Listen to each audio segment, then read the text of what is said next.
to another PNM meeting. Welcome to another Team Rowley campaign meeting.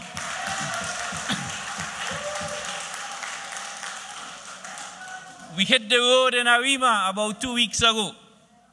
Then we went to Diego Martin. Then we had a bumper meeting in San Fernando. Yes, on Tuesday, we were in El Dorado.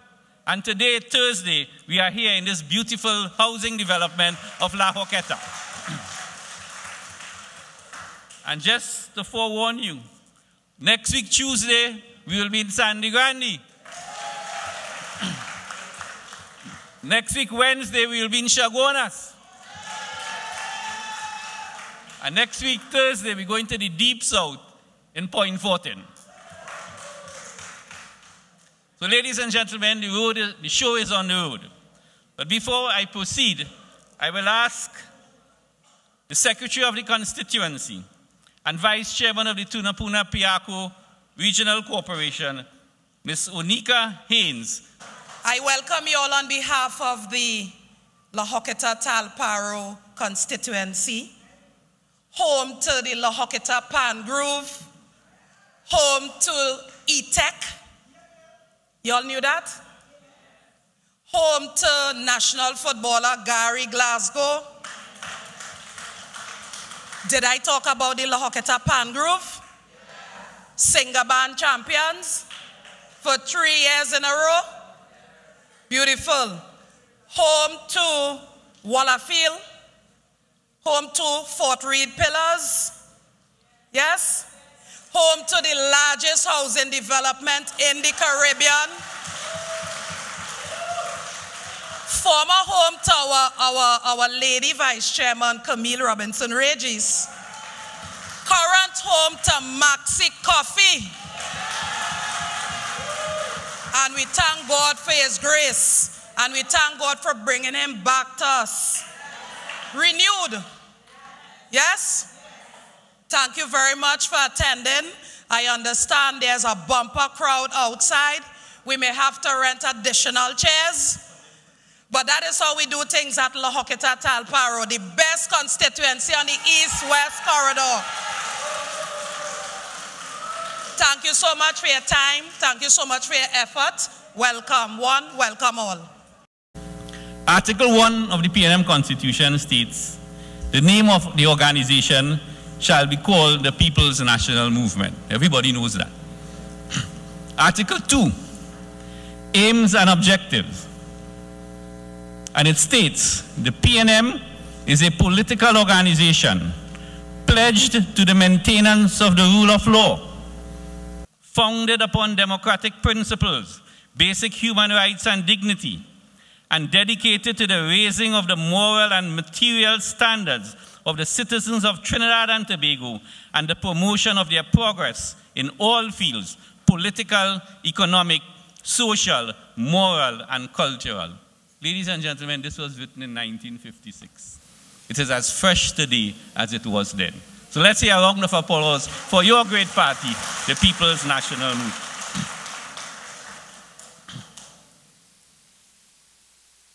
The party shall be led by a political leader. And Article 19 states, subject to the provisions of this Constitution, the political leader shall be responsible to the party for the execution of its political affairs, and in the execution of this responsibility, he shall act in consultation with the chairman, the vice chairman, the lady vice chairman, and the deputy political leaders and general secretary, who shall together comprise the political leadership of the party. So you have a party, a political leader, a leadership. And we continue.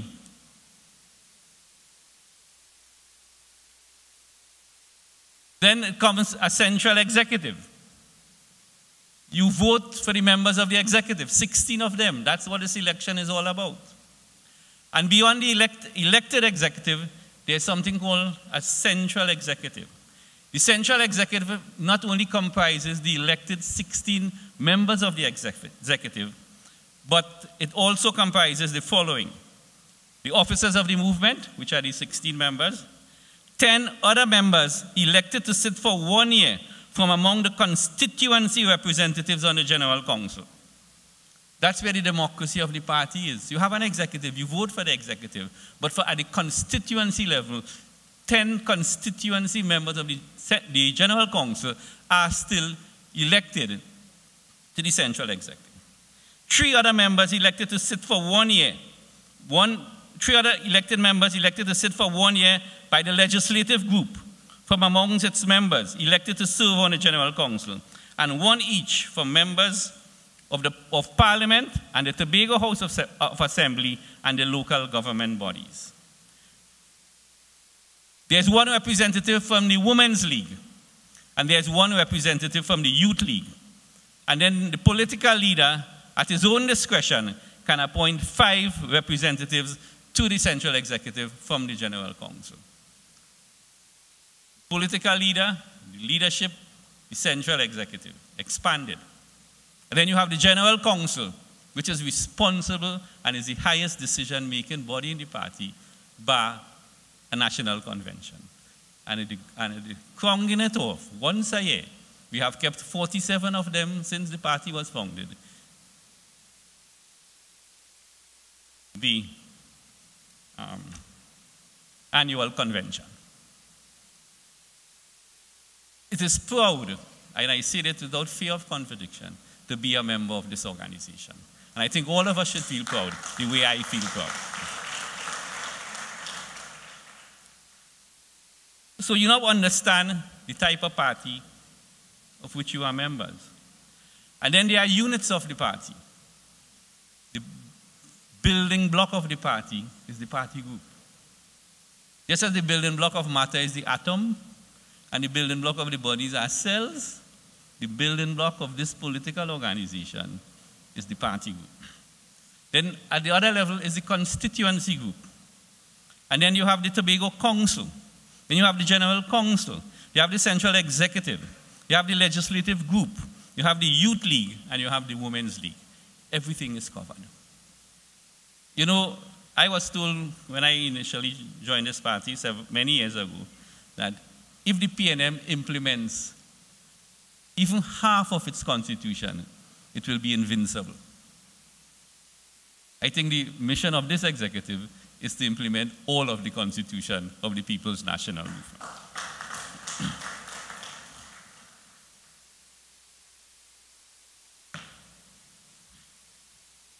So having said that, tonight is a night for candidates. There are people who have offered themselves. Some have been elected unopposed. Those elected unopposed are the following. Welfare Officer, Mrs. Jocelyn Bodden. Let's get a round of applause for her. Labor Relations Officer, Mrs. Jennifer Batiste Primus. Treasurer, Mr. Howard Chinley. And nobody here contested no Chinese for treasurer. I could tell you that. And ladies and gentlemen, to crown it off, uncontested in his post of political leader, Dr. the Honorable Keith Christopher.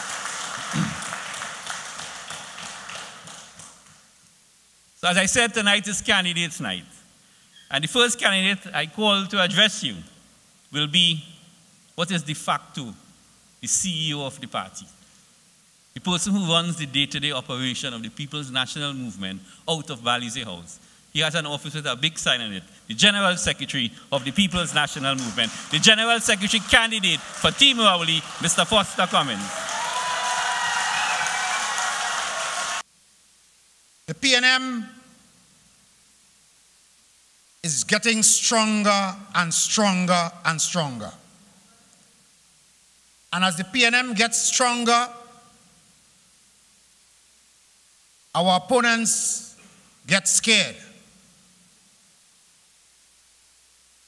And the one thing that you can be certain in Trinidad and Tobago is that all the forces opposed to the PNM get very scared when they see the PNM mobilize, as we are mobilizing this internal election in Trinidad and Tobago.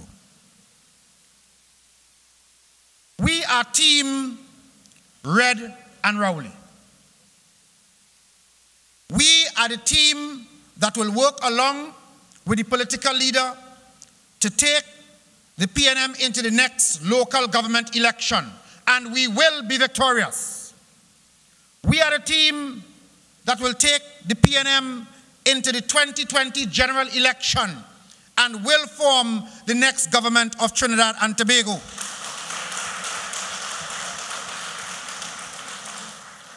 We are led by a very strong political leader who is not afraid to take the decisions necessary to take Trinidad and Tobago where this country needs to go. He took the party from opposition back to government, won the local government elections, and as I said before, we are on our way to victory after victory after victory. Now I want to say something to party members, because you will be called upon to vote for an executive next Sunday. We recognize Mr. Devdat Oja Maraj, former General Secretary of the PNM. Now there are those who we have not seen for a while. We till the soil. You know, our political leader is a farmer. So he let us. We till the soil. We sowed the seed. We plant and we fertilize the crop. You know, sometimes you have to mold the plant. You know, sometimes you have to put a stake to keep it a little straight. And the rains came. And the crop flourished. And some of them, I did not see them around. Not for the planting, not for the molding, not for the fertilizing, but now man have market basket and want to reap when it's time for harvest. And that is what is happening in the PNM today. As we say, internal election, they feel, well, it's no time. Well, then they're afraid of the political leader. Because, you know, man was dancing around and skipping around the ring. And then when the time comes for nomination, zero, unopposed.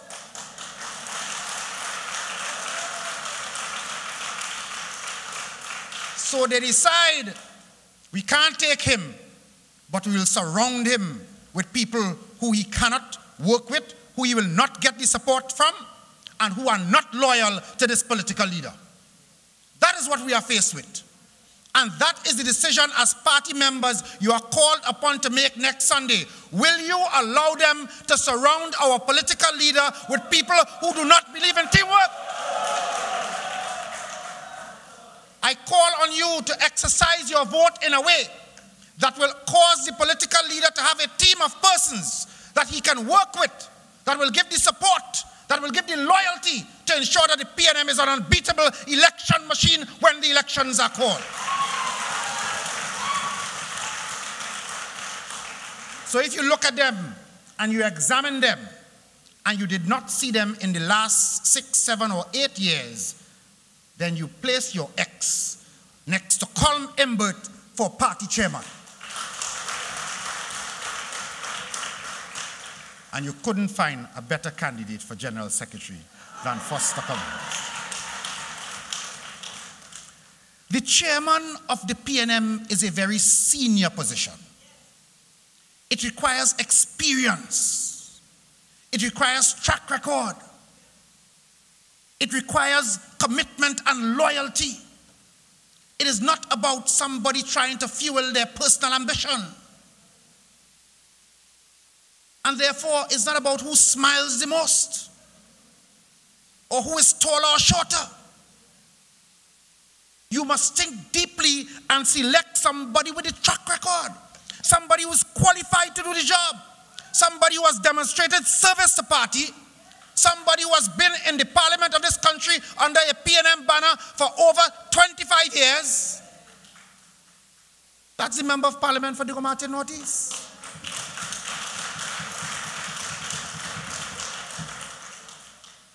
And if you don't like him, that is not a criteria for the job. But everybody likes Colman Booth.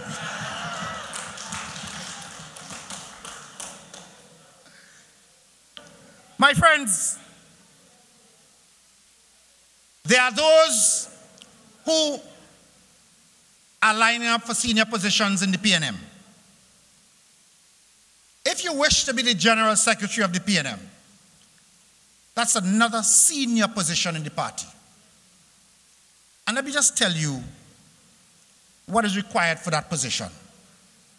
You must have some institutional knowledge about how this party is run, why decisions and precedents set in the past were taken,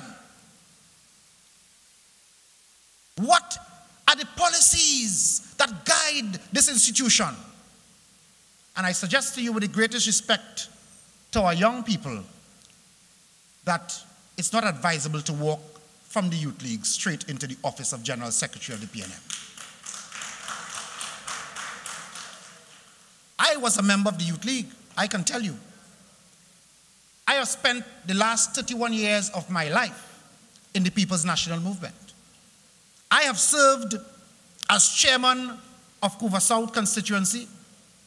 I have served as chairman of La Horquetta Talparo constituency. I have served as youth officer male of the PNM. I have served as field officer of the party. I currently serve as election officer of the movement.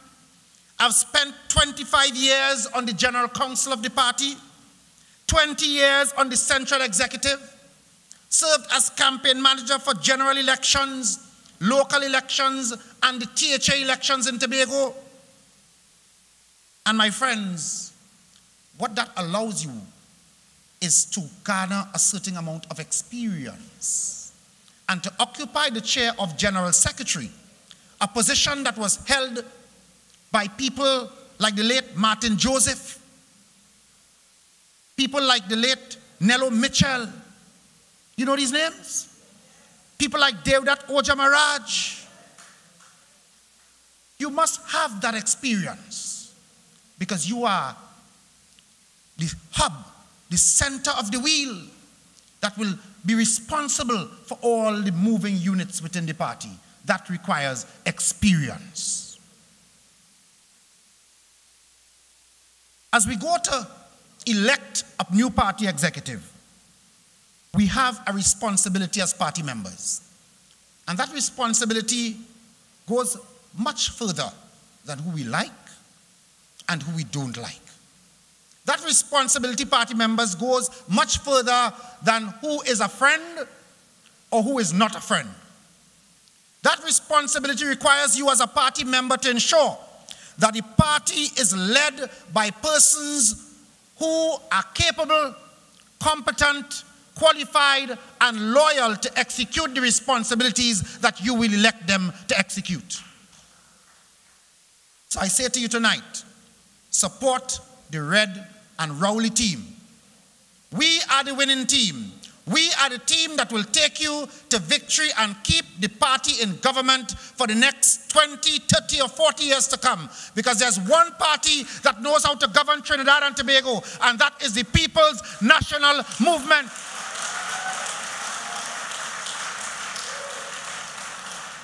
So on Sunday, the 30th, we go to the polls and you vote for Colm Imbert as your party chairman.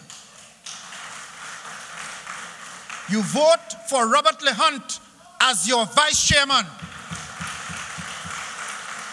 You vote for Foster Cummings as your general secretary. You vote for Daniel Duque as your assistant general secretary. You vote for the Red and Rowley team, and we sing on the night of the 30th, great is the PNM.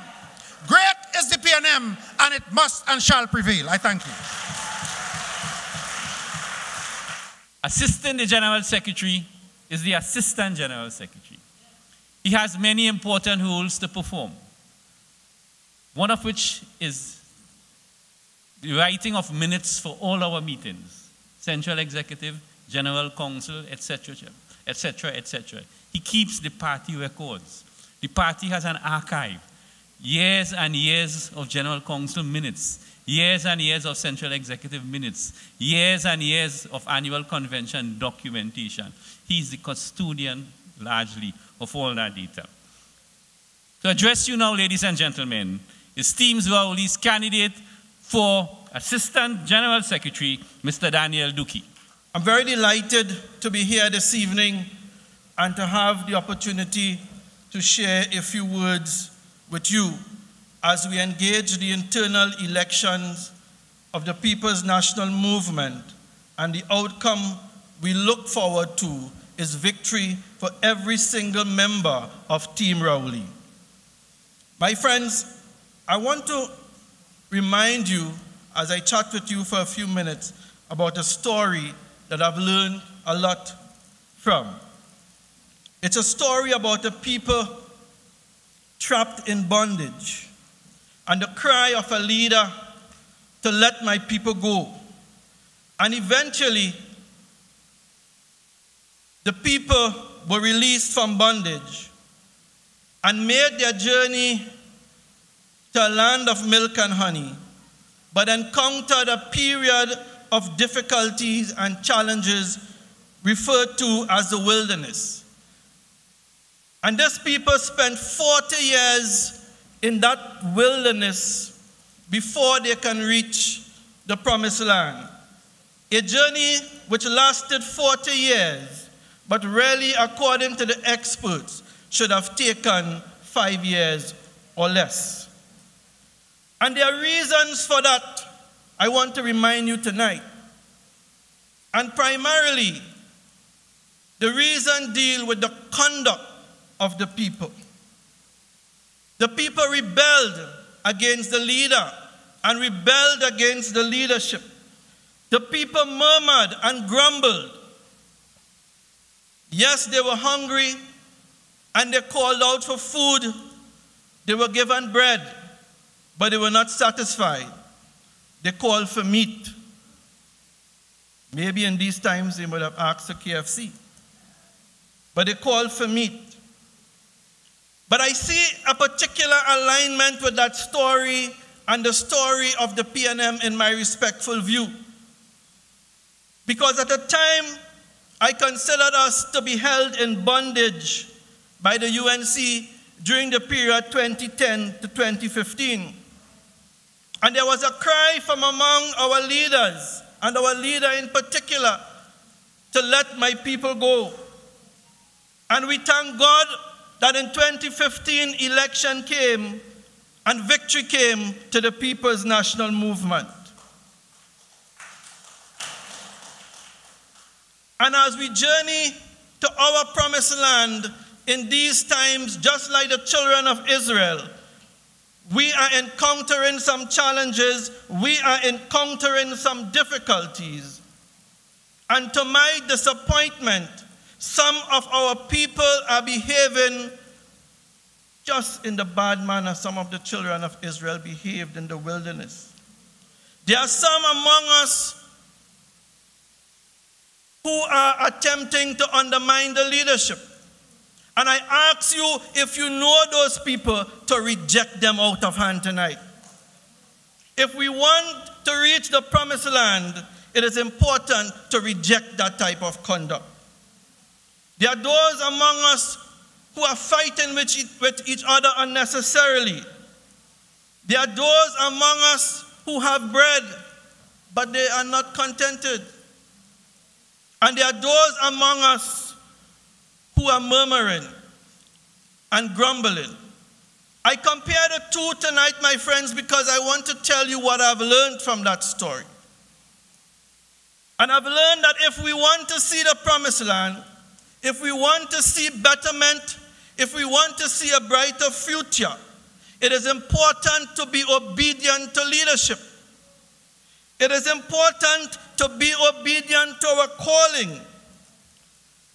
Pastor Cummins spoke about the importance of institutional knowledge and memory and understanding the party system and structure. It is important that we be committed and obedient to our Constitution. If we want to see the land of milk and honey, which I have faith that we'll see as a people, it is important for us to be contented. I am sure I don't have to remind you that godliness with contentment, or contentment with godliness, is great gain. It is important for us not to behave like the greedy dog and the bone. And one of the lessons I also learned that has helped prepare me in my contribution to the People's National Movement is to always march forward. I remember Moses walking out of bondage, mountains on the left, mountains on the right, the Egyptian army behind, and the Red Sea in front, but he went forward. I am so disappointed when I hear some people say, it's better we go back to the UNC. I call on the PNM people tonight here in La Horquetta to keep walking forward under the leadership of Dr. Keith Rowley. Because I tell you tonight, my friends, that the worst of the PNM is better than the best of the UNC. I say that with confidence. So I encourage you to support Team Rowley and to walk forward, because there are those who are offering themselves, who at a time, and probably still is, they wanted us to mash up so they could come and shack up. I call on you again to reject that type of conduct. And I want to close tonight, my friends, by telling you a little bit about myself, as I offer myself to serve as Assistant General Secretary. I thank God for the People's National Movement. I had the opportunity to serve at the party group level and the constituency level at the Pointe-a-Pierre constituency. I had the opportunity for 16 years to serve on the General Council of the People's National Movement. And since 2010, to serve as Assistant General Secretary. And when a vacancy arose, I had the opportunity to step in and fill the position of General Secretary.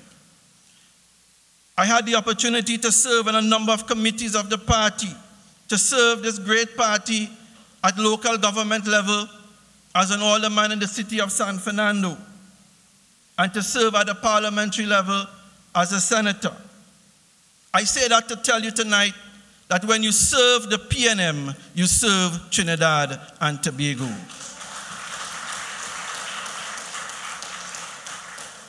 And my final message to you tonight, I just want to tell you something I learned at a very young age from my father, Reverend Duki. He said to me, it is important to sit under the feet of leadership and learn. He told me, wherever you serve, sit under the feet of leadership and learn. And I want to say to you tonight that it is my belief that I have done so over the years in the PNM. I have done so as Assistant General Secretary under Ashton Ford and under the leadership of our political leader and Prime Minister. And I commit myself to continue to do so as we continue to support the best team to take our party forward and take our country forward. I call on you to support Team Rowley, all of our candidates, and together we can move forward to our glorious destiny. I thank you, I love you, and may Almighty God continue to bless us all. After coming behind the Secretary and the Assistant Secretary, my job is simple tonight. I'm applying for the job of Elections Officer. And I'm here this evening with an interview in front of me.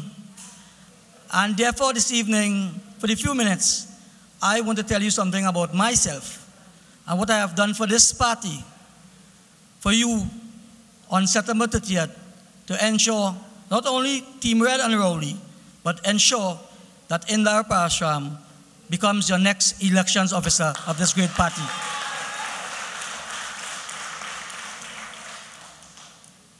I am the candidate for the position of elections officer on the slate of Team Red and Team Rowley in this internal election. I have been a member of this party and the Couva South constituency for the last 31 years. I have served on various positions in the constituency, the last being the chairman of the constituency for 12 years.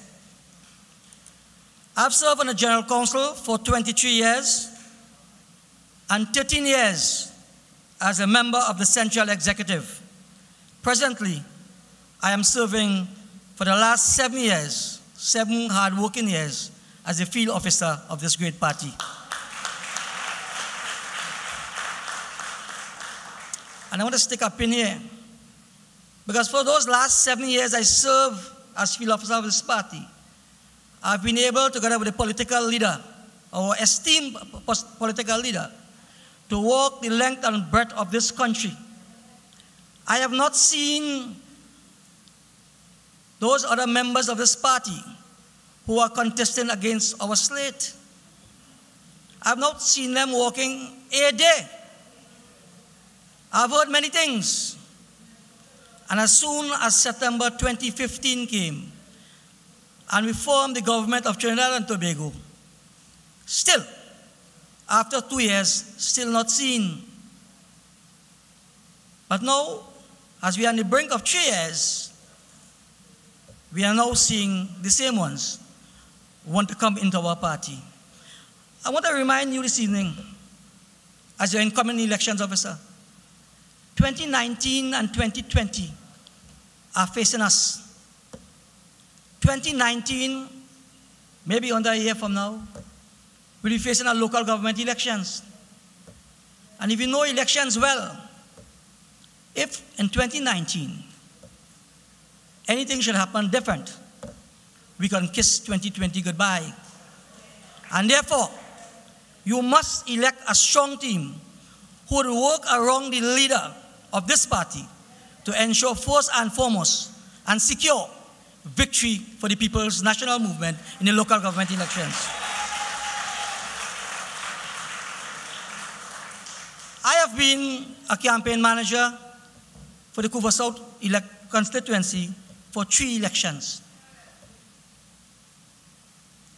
I have been a campaign coordinator in 2007 for the Komoto Manzalena constituency. I've been a campaign coordinator for the Tobago House of Assembly election on 3 occasions. The district of Goodwood Belgarden was never won before. And the only time we lost it in the 4 years that we have it is the time that I was not there. And if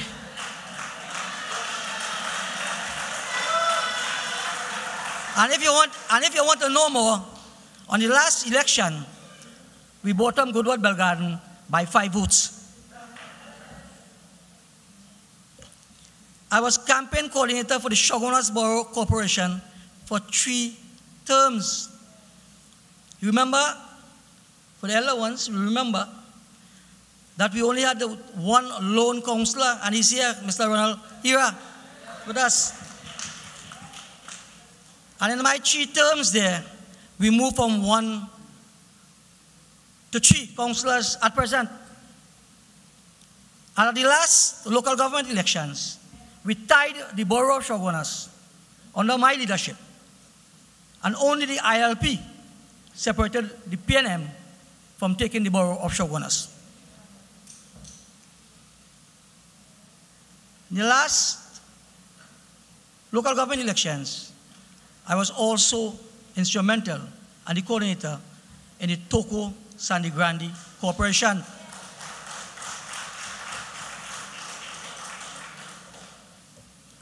And at the last general elections, I was a campaign coordinator for 10 candidates, all 10.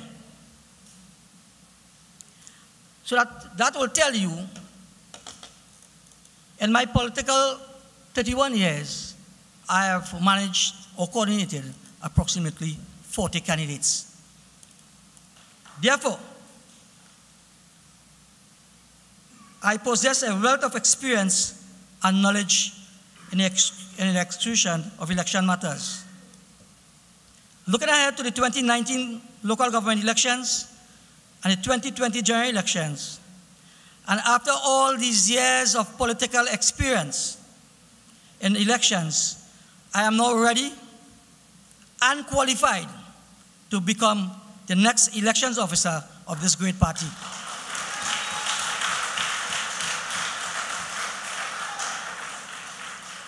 And I'm seeing that I'm making the papers a lot these days. I just want to say this evening very shortly, I don't need to threaten anyone. I have worked long and hard in this party. I don't need to campaign. I am out front in this race. And therefore, I'm asking each and every one of you here this evening, please, on September the 30th, when you go to vote in the various booths, polling booths that is, in the constituencies, you have no other choice. You have no other choice, first and foremost, to support the political leader and Prime Minister. Although he is unopposed, he has selected a slate of persons to work with him. As the chairman outgoing just said, there's a symbol, and you will see that symbol, and you have to mark X if you have this party at heart. For all these candidates, and I will tell you something tonight. My favorite candidate, I want to put the first X by, is the Honorable Colum Mbut as chairman of this party. And when we do that, your hand will get accustomed to put an X by the Rowley symbol. And in the night of September 30th, I want to take this opportunity to invite all of you to come down to Bally's House, where we will celebrate the victory of Team Rowley, of Team Red, and we will sing in the night that great is the PNM, great is the PNM, great is the PNM, and we have prevailed. I thank you.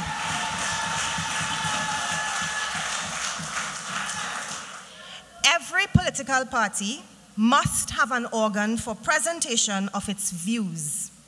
Every university must have textbooks for its students. Every country must have different points of views presented to its citizens and voters. The People's National Movement, which has given Trinidad and Tobago its own University of Woodford Square, now presents to the people the PNM Weekly, and through it, a point of view not now available in the country's press. It continues about the PNM Weekly. It did not seek to compete with the regular newspapers. It was, and was intended to be, rather, a review for discussion of purely political issues, presenting information for the education of voters, and naturally, disseminating PNM's views.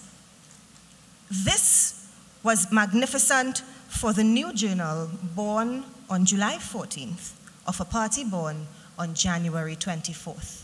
Ladies and gentlemen, that is a direct quotation from our founding father, Dr. Eric Eustace Williams, in his book, Inward Hunger. This evening, you heard our chairman speak to the fact that communications has changed, and now we have to we can generate content instantly. I say that to say that nothing has really changed, to be very honest. In the same breath, back in 1956, the PNM needed to develop a communication strategy in order to communicate with its people. Any of you had copies of the PNM Weekly, which eventually became The Nation? Anybody in here? No, that's long before your time. Anybody in here had any copies of the Magnum publication which came out in 2000 and between 2007 and 2010? You remember the Magnum publication? Ladies and gentlemen, I propose as your public relations officer, as one of the tools to ensure effective communication between the party and its peoples, to reintroduce the Magnum publication, both as print and digital. With the Magnum publication, you have the opportunity to put your views forward. With the Magnum publication, we also are going to be able to put forward the work of the government. But more importantly, one of the major goals is to ensure that we introduce a new and higher level of critical thinkers in Trinidad and Tobago. You see, very often, we take it for granted. We just let things fly. We don't sit back and think about things. And so I invite you to think about this. Look at the members of the team on Team Rowley. And I'm going to point out 3 specific persons.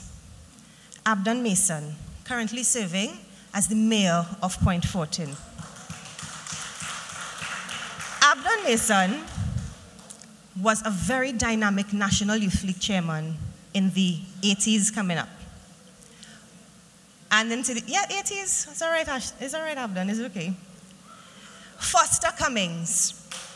Yes, please give Foster a round of applause. Foster is the people's champion, you know. Foster, when I joined the National Youth League, yes, he was your chairman. Foster was very much an integral part of the National Youth League. And my own self, Laura Lizama Leasing, a direct product of the National Youth League, the 3 of us. So our ages range from the 30s, 40s, and Abdon. And it's important to see that we are 3 direct products of the People's National Movement. I want to contrast the 3 of us now with veterans like Overan Padmo, Mr. Overan Padmo, somebody who I met in the PNM and who continues to serve in this PNM without question, without fear or favor. Contrast it against, only because of the length of term he has served in Parliament, nothing else, because he's still very young, Mr. Imbut, who is 3 decades in service in the PNM. When you look at the slate of Dr. Rowley, you would see that he has looked for every representation in the party. But more importantly, you will see that our political leader, in his wisdom, has taken the opportunity to ensure that we have senior people, middle people, and the very young people like Senator Avinash Singh. And I think that deserves a round of applause. Coming in as your public relations officer, just a few things that I also propose to reintroduce. The establishment of a vibrant and relevant PR committee comprising all public relations officers of the constituencies within the People's National Movement.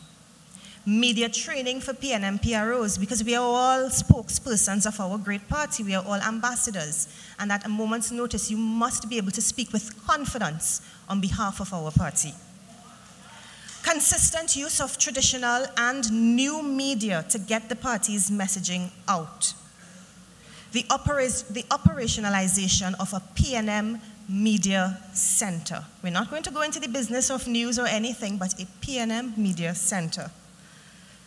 The updating of the archives unit to digitize everything, because history is not something that we should ever lose or forget, because you will never know where you're going if you don't know where you came from. Importantly, reliable and timely dissemination of information. One thing that perhaps can be an Achilles heel of our party is getting our messaging out. We need to get it right, we need to get it out. Panel discussions, podcasts, online conversations. We have 2 elections coming up. Platform training for the many people who will be offering themselves, as well as the other persons who are interested. public speaking competitions, something very critical to enable us to be able to speak fluently and freely.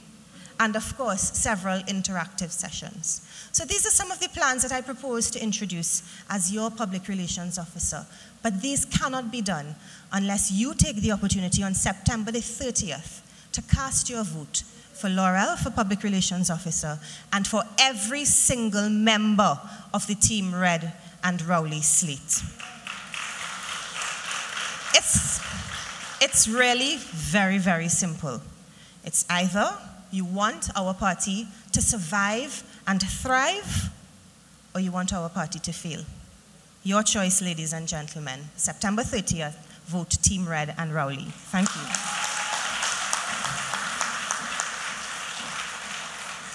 The PNM executive is chaired by the party's chairman. The party's chairman chairs the central executive. He chairs the meeting of General Council. But assisting him in every step of the way is the party's vice chairman, equally important. So without much further ado, I now call on our candidate for vice chairman, Team Red and Rowley's candidate for vice chairman, Mr. Robert LeHunt. Let me start by saying it is an honor and indeed a privilege to be selected to be part of the Prime Minister's slate for the position of Vice Chairman of our great party, the People's National Movement. When I looked at the records and identified the type of people who have previously served in this position, and I note the great John Donaldson, Rossa Martineau, to name a few, these people would have been my mentors both in political office and in corporate office. And so I am humbled and honored at being able to have the opportunity to walk some part in their footsteps.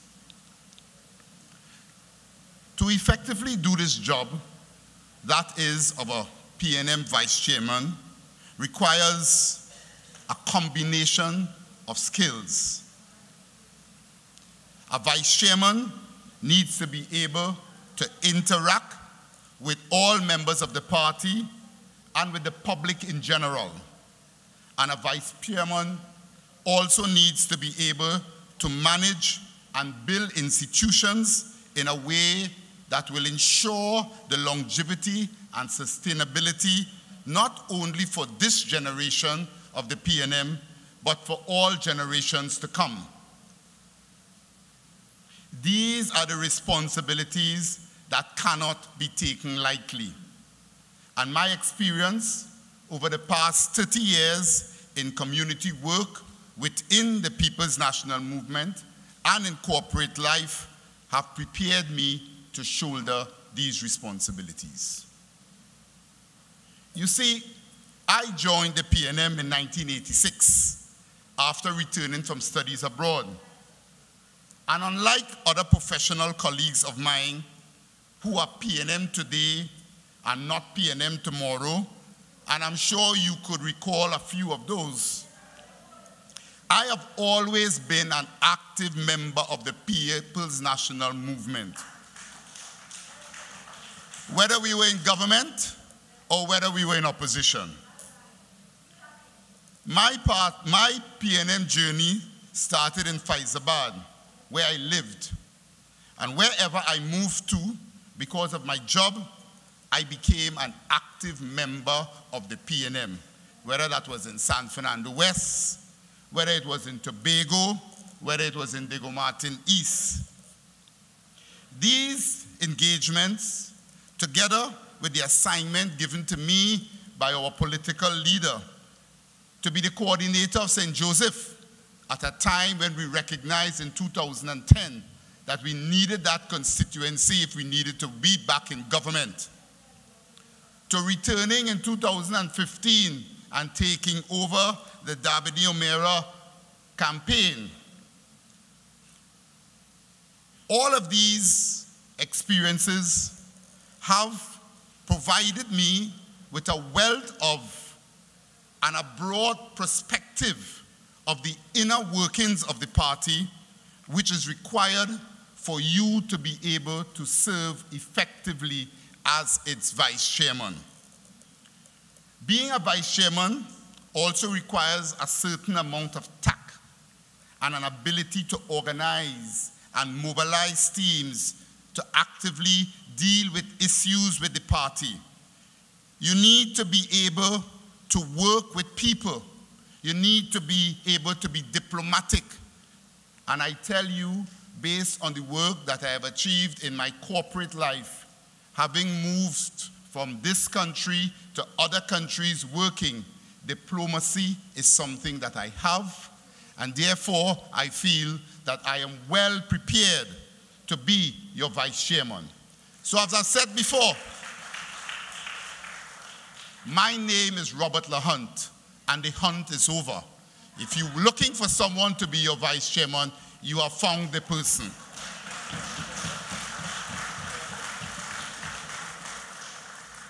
But enough about me. Let me spend some time to share with you the importance of this election, not just for this party, but for the country as a whole. You see, I have always believed, and I heard my colleagues say the same thing, that work done for the PNM is work done for Trinidad and Tobago. And I'll tell you why. Because every significant thing that has happened for Trinidad and Tobago happened as a result of the People's National Movement.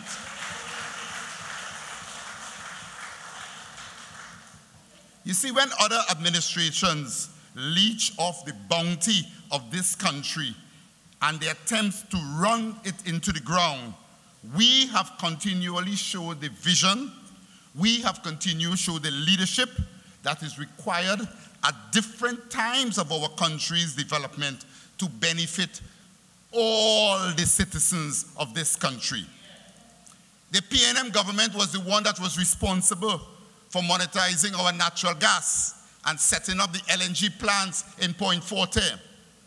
The PNM government was responsible for the whole setting up of Point Lisas, which we all benefit from today. The PNM government was responsible for freeing and for floating of the currency, remember that? And freeing up a lot of the license and bureaucracy that we had. Things that we take for granted today. The PNM government was responsible for free secondary school education and GATE. The PNM government was responsible and continues to be responsible for all the social programs that currently exist in Trinidad and Tobago for the less fortunate in our society. That is PNM government caring. The PNM government was responsible for the University of Trinidad and Tobago, and I could go on and on.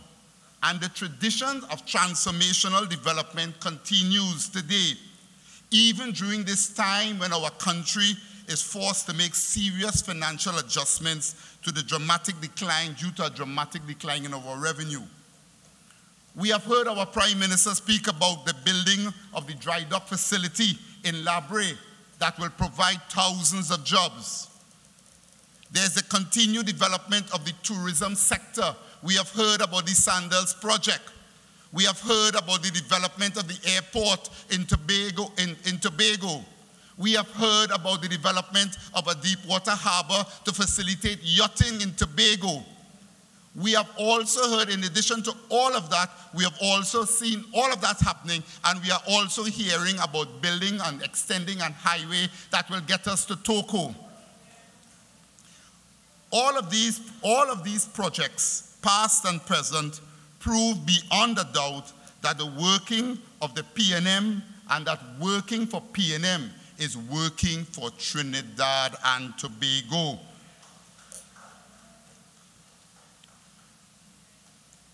But you know, there's a saying, and therefore,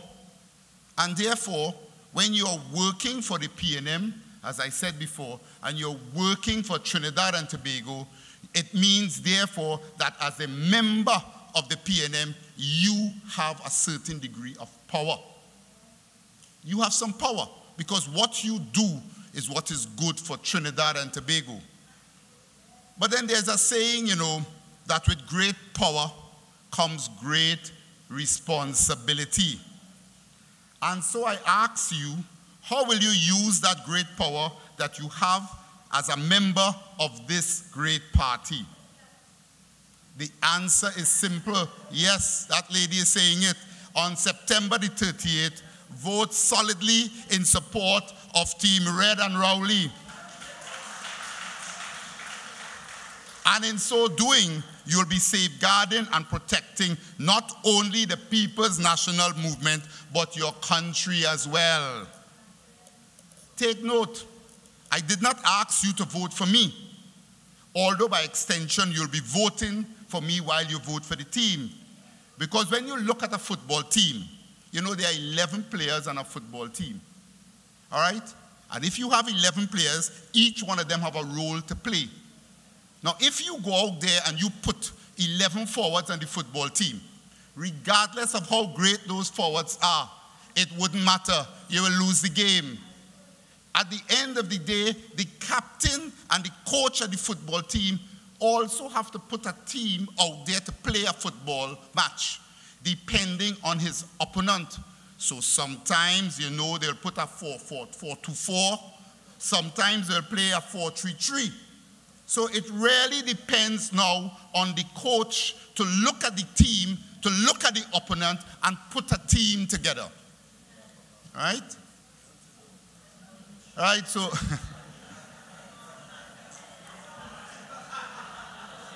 What I want to say is that our coach has put this team together. He knows what is the opposition.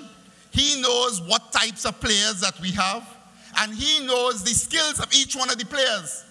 So he has picked a team in Team Red and Rowley that he knows that he could work with, and one that will devastate the competition and win the game for us. And therefore I ask you, on September the 30th, be smart. Go out there, gather, take this information, and do the work. Go out there and encourage all the members of this constituency and neighboring constituency to vote solidly for Team Red and Rowley. Vote Robert LaHunt for Vice Chairman and for all members of the team. I thank you. Ladies and gentlemen, the PNM is 62 plus years old.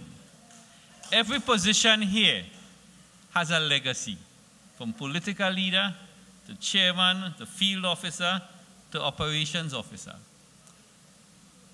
But there's one position here tonight that person is not so fortunate, because he now has to take something new, craft its own space, and be innovative to take this party well into the 21st century in terms of communication. To address you here tonight, very briefly, is our candidate for Social Media Officer, Mr. Avinash Singh. Sitaram, assalamu alaikum, and a pleasant good night. Ladies and gentlemen, most of you all know that I am Avinash Singh. I don't need to say that for the next couple of meetings, right? Because when you go to the polls on September 30th, even if you cannot remember my name, you're going to be putting your X by Team Red and Rowley. All right? I am going to be your next social media officer, a position, as our chairman indicated, newly created. But I want to stick a little pin. The importance of social media officers, my colleague and our PRO in common said, we have to move with time. We have to be dynamic. We have to learn to respond on a timely basis, because we, the citizens of this country, are called upon on a daily basis, because we have our opponents who could be best known for fake news, misinformation, misguided approaches, the propaganda, and the list goes on. And there are few people, while the majority are right-thinking citizens, there are few people who follow the fake news. And we must be best poised to correct any of those ill statements and those negativities in society, because we are the premier party. PNM members, aren't we not? We are the premier political institution. I have been asked to serve this party once more, having fought Chaguanas West by-election, Caroni Central, and service in the Parliament of the Republic. I offer myself as your social media officer, and I ask you to come out and vote the entire team, because this is the team that will be moving our party into a progressive state. This is the team that will be moving forward into the next local government and general elections, and the list goes on. And I pledge to you that if you vote this team, Team Red and Rowley, we are going to be in government for a very, very long time. My brothers and sisters, so we can be sure with a leader like Dr. Rowley, the discipline, tolerance, and production in this country, we will continue to reinstate, especially to our young people like myself. And I will tell you, it's no easy task dealing with opponents like the UNC, who is our true enemies. Because when they go out there and they try to attack our political leader, my dear friends, we, the soldiers, the army of the PNM, must come in defense if we want to have a better country. So tonight, my dear friends, I offer myself with humility and dignity and integrity to be your next social media officer. Vote for Avinash Singh, social media officer. Vote for Team Red and Rowley. Good night. Thank you.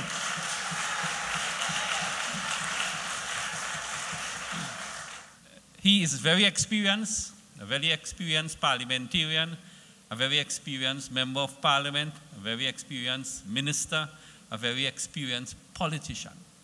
Probably I should have reversed the order. He's a very, very, very experienced politician. So ladies and gentlemen, it is my distinguished honor to address you, the person who will be replacing me as chairman of the People's National Movement, Mr. Colm Imbert. It's a great pleasure to be here. There's so many thoughts that I have about this area, about this internal campaign. As I was driving up here and I was driving through La Horquetta to get to this regional complex, my mind took me back to 1986 of all years. I was a lecturer at the University of the West Indies at that time in construction, engineering, and management. And a group of us had gone to Miami to a conference on housing. And I delivered a paper on public housing in Trinidad and Tobago. And I didn't realize it at the time, but when I delivered that paper, I was really recording the history of the People's National Movement housing program. Because I spoke about this housing development program, Maloney, River Estate, Diamond Vale. The theme of the paper was the development of public housing and how public housing was made available to people in Trinidad and Tobago. So when I heard the vice chairman of the corporation talk about this housing development being the largest in the Caribbean, all I could think about is how great is the PNM. That was going through my mind. And I remember when I was delivering my address at that conference in Miami with some other lecturers from UWI, they were looking at me funny because I was talking about the PNM's housing program. They were all NAR. I didn't know at the time. So they were watching me cross-eyed. And that was an interesting time because on the campus, there were quite a few persons who were not supporters of the PNM. There were strong supporters of the PNM like myself and Dr. Rowley. And I remember I was writing a column in the Trinidad Guardian every Friday. Dr. Rowley makes a joke about it. It was the only column that was not anti-PNM. I put it a different way. It was the only column that was pro-PNM. But I was writing this column in the Guardian every Friday for 2 years. And what was interesting about that was that I was already a member of the PNM. I joined the PNM in December 1987.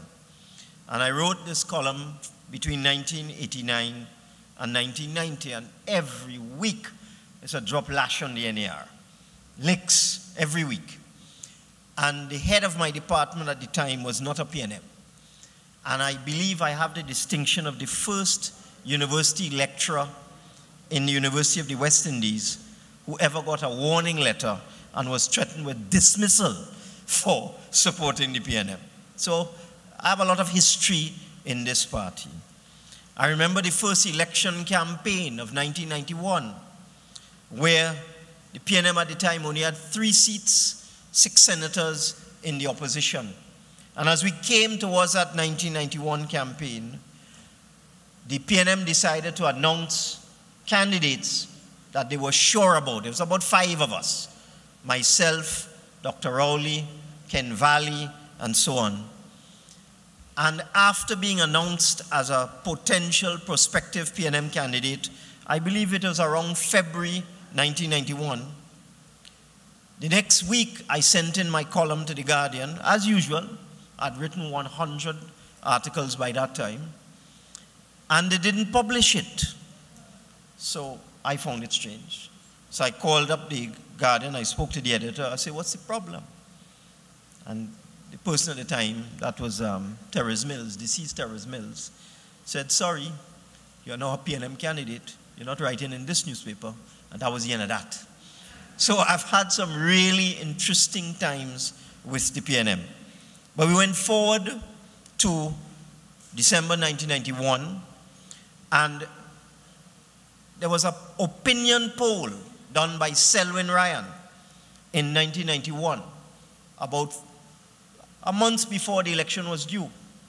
And this opinion poll put the NAR at 33%, the PNM at 28%, and the ULF at about 23%. And I remember when it was published, Mr. Manning called me and asked me to come down to Balize House.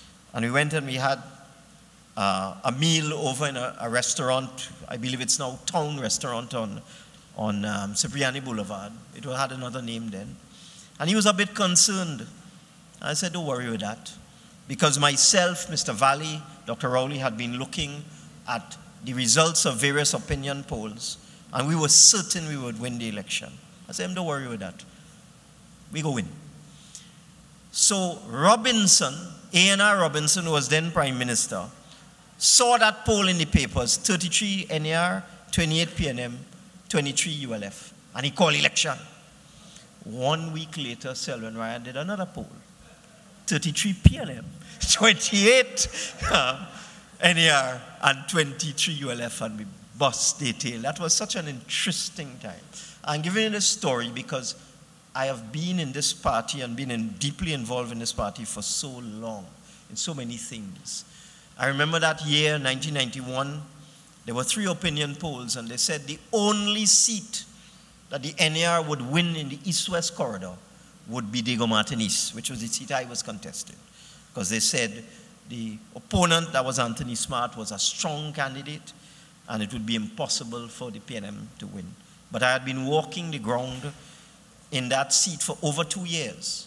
I had walked all the depressed areas, all the underprivileged areas, and I was confident we would win. I eventually won the seat by 2,000 votes in 1991. And then we went to 1995, and there was a snap election. We went into opposition, and we fought our way out of opposition. 1995, we had another election in 2000. At that time, there was a deliberate strategy to target PNM seats, especially in the East-West corridor. There was an attempt on the part of the UNC to convert PNM seats into marginal constituencies. They had a name for it at the time. They wanted to turn us into emerging marginals. My seat, Diego Martin West, Dr. Rowley's seat, Mr. Valley's seat, they were all designated as emerging marginals, and the UNC poured a lot of resources into our seats. But we were, again, the 3 Diego Martins, very successful in that 1995 election. And then we went into 2000. We lost 1 seat. We continued to fight. We went into 2001. I was just asking Mr. Khan, how many times he fought Mayaro? Because his memory is coming back listening to this PNM meeting. I remember seeing Mr. Khan coming on the scene in the year 2000. And he fought the Mayaro seat. And he lost by 1,800 votes. And he didn't give up. We had the next election again in 2001 when the UNC government disintegrated on a corruption scandal. And 3 of their MPs walked out of the UNC government, and Mr. Pandey could no longer control the majority of votes in the parliament. So we had another election in 2001, and Mr. Khan fought Mayaro again. He had lost by 1,800 votes the first time. I think the second time was 900 votes. Yeah, 800. So he cut it down from 1,800 to 800. And then we had another election in 2002. I said, Frank, you going again, boy? Go on again. And this time he won by 250 votes, not so? So I'm not sure how many of you know that history, but Mr. Khan was a real soldier, a real fighter for the PNM. Imagine contesting a seat 3 times and winning on your 3rd time. And these are the kind of experiences I've had. We won that 2001 election. Well, it was 1818, and Mr. Robinson decided that he would repay Mr. Pandey for his bad behavior previously, and he made Mr. Manning the Prime Minister. But we didn't have enough votes. We couldn't elect a speaker. It was 18 of us and 18 of them. So we went to Parliament to elect a speaker. And we put up a name. In fact, we put Max Richards as our candidate. And they put up some non-entity, the UNC. And the votes came, and it was 1880. So, tie. So we kept doing it over and over and over. And it kept boiling down to a tie. So it was a situation where the PNM government would not have been able to pass the budget, the annual budget that would have been due in September, October of 2002. So we had to prepare for election. That was one of the best times I've had in PNM. That 2001 to 2002 period where every single PNM member put aside petty differences or any issues they had with anybody, and everybody worked in one direction, and we took it from 18 seats right up to 20 seats. We won a convincing victory in 2002. That was a very interesting election for me personally. And then we continued in government. We were able to win the 2007 election convincingly on a split vote, because by that time the COP had burst out of the UNC. So there were 3 significant parties fighting the 2007 election, and we got 26 seats on a split vote. And then we went, again, a snap election was called in 2010, very unwisely, and we lost. And then we fought again from 2010 to 2015. We got a new political leader in the persona of Dr. Keith Rowley. And he assembled his team, and we fought again and built the party. Well, Dr. Rowley built the party. I was just a member of the team. And we went into the 2015 election, and we won. And I'm giving you this story to give you just a little snapshot of the experiences that I have been privileged to have in this great party, the People's National Movement. From 1987 to 2018. From government to opposition, back into government, back into opposition, fighting right through. And on that journey, I can talk about some of our candidates. I can talk about Daniel Duque. He quiet, you know. But anything you ask Daniel Duque to do, he will do it without complaining. He will do his work. He will put his head down. That is Assistant General Secretary for you. Talk about Avinash Singh. We gave him one of the hardest seats in the country to fight. Chaguanas West is the strongest UNC seat there is. I mean, in Chaguanas West, the UNC are custom getting 15,000, 16,000 votes, PNM getting 1,000. That, we gave him that seat to fight. He didn't fuss. He didn't make a noise. He went and he campaigned for the PNM in Chaguanas West. He didn't win, but it doesn't matter. He was a PNM soldier. And then he came back in another election. We gave him another difficult seat to fight, Caroni Central. Again, he didn't fuss. He went, and as he himself says, he brought 7,000 PNM votes to Caroni Central. And now he's in the Senate. He's in the Ministry of Agriculture with Minister Clarence Rambarat. And he is a true PNM member. He's no Johnny come lately. The reason why I give you this story is that I have seen people appear out of nowhere. They were not even members of the PNM the day before. And then all of a sudden you see them in government. Unlike Mr. Lee Hunt. People are asking, who is Robert Lee Hunt? I could tell you who is Robert Lee Hunt. He was treasurer of my constituency until he went off to work for Republic Bank in Ghana. Robert Lee Hunt. And I met Robert Lee Hunt way back in 1991 when he was almost the PNM candidate for Labre, was it, Mr. Lee Hunt? Am I getting this story right? No. he was kind of circling Faizabad, but he wanted to represent. He from every constituency in South, from Point Fortin, from Labre, from Faizabad. And then I've known Mr. Lee Hunt being actively involved in San Fernando West, both at the level of the leadership of that constituency and as campaign manager in a San Fernando West election. So Mr. Lee Hunt ain't just come. I think I meet Lee Hunt when I came into PNM 30 years ago. So that is the kind of person, somebody like Robert, who has been with us for 30 years in government, in opposition, through thick and thin. And I look at people like Indar. I don't know what it is with Indar and Tobago. Every time we have a Tobago election, Irene and Indar and Foster jump on a boat and they go to Tobago. I don't know what it is with them.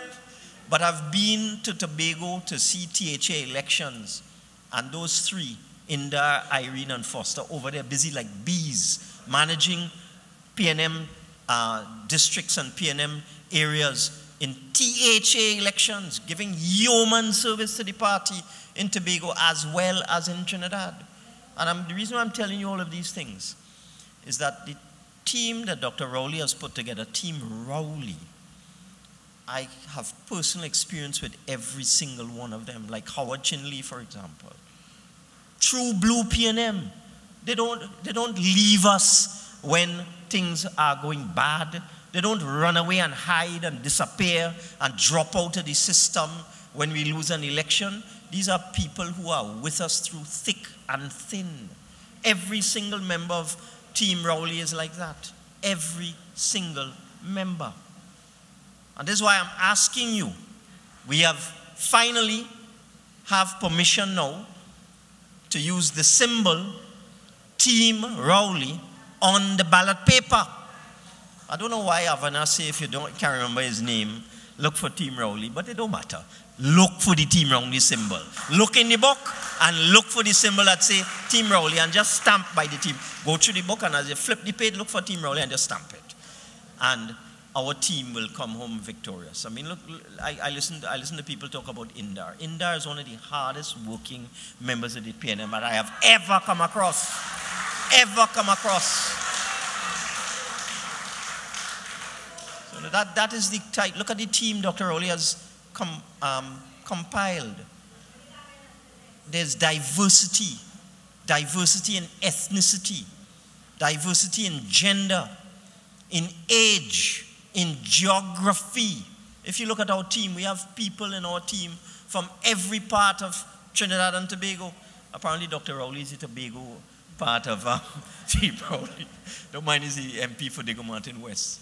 But look at our team. We have youth, we have experience, we have gender balance, we have balance in terms of ethnicity, balance in terms of background. It is we have grassroots people. It is a truly representative team. It is what the PNM is all about. If you look at Team Rowley, that is PNM you're looking at. Look at the faces in Team Rowley. That is PNM. And you know what is happening now? Somebody Zandoli now coming out of the hole. You know why? You know why? Because after 3 difficult years under this Dr. Rowley government, it was hard. It wasn't easy, you know. This last 3 years was rough. But after 3 difficult years, even members of the opposition are saying it looks as if this PNM government is getting its act together. And it looks as if we are going to come out of the doldrums that this country has been in and it looks as if the PNM under Dr. Rowley will win the 2020 general election. And that is why these Zandoli is coming out the hole. Because failure is an orphan. Failure has no parents. But success has 1,000 fathers. So they want to ride on the coattails of the Rowley success. But they shall not. I just want to read out something for you all. I mean, on the bold face, The bold face. Let me read out something I received from a candidate for the post of elections officer. A gentleman called Linus Rogers. Now, I have nothing against Linus. Linus in PNM long time. Linus in PNM before me, I suspect. He sends me an email. Linus Rogers sending me an email, Hello. I have offered myself as a candidate for the position of elections officer of the People's National Movement. I am soliciting your support to win this election. I have attached the following documents: my request to you for support, my flyer, my biography. I said, really? So I responded to Mr. Linus Rogers immediately. I said, dear Linus, I am a member of Team Rowley, and I will be voting for Inda Parasram in the September 30th election. But you see how the bold face? Imagine Linus Rogers sending me an email to vote for him. They had to be crazy. These people had to be crazy. We fighting in the trenches for the last 7 to 8 years. We battling with the UNC for the last 7 to 8 years. Where were these people? Where were they? It is now that things beginning to look good. They want to get inside. They want to get inside the dance. Too bad. There's only one Team Rowley. There's only one. And Dr. Rowley has selected his slate very, very, very carefully. And I just want to make another point. The PNM executive is not a joke, You can't just come off the street just so and join the PNM executive. You have to pay your dues. You have to work. You have to show your commitment to the party. You have to show your loyalty to the party. You can't just reach just so and want to vie for high position. And I know that PNM members know this. I know that the PNM membership is a very, very serious group of people because of the history of our party. When you go back to 1955 and 1956 and look at the development of this party and look at what PNM has done for this country. The PNM, as I said, this housing development is testimony to the vision of Dr. Eric Williams and the People's National Movement. The visionary people, PNM. The PNM has built 100,000 houses in this country. If there are 110 public houses in this country, PNM built 100,000 of them. PNM introduced free secondary education, free university education.